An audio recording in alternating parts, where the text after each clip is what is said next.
రోజు నుంచి మొదలవుతున్నటువంటి మరి బతుకమ్మ సంబరాలు ప్రతి ఒక్క మహిళ, ప్రతి ఒక్క ఆడకూతురు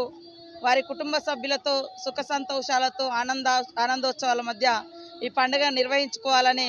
ప్రతి ఒక్కరికి విజ్ఞప్తి చేస్తూ ఆడకూతుర్లందరికీ శుభాకాంక్షలను తెలియజేస్తాను. దేశ విదేశాలలో కూడా ఉన్నటువంటి తెలంగాణ బిడ్డలు ఈ మన తెలంగాణ ఆచారాలను, సాంప్రదాయాలను మరి ప్రకృతితో ముడిపడి ఉన్నటువంటి పండుగ కాబట్టి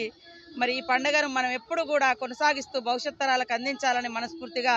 విజ్ఞప్తి చేస్తూ భవిష్యత్ తరాలు తప్పకుండా నేర్చుకోవాలి ఈ పండుగలో ఉన్నటువంటి పూలను పూజించే పండుగ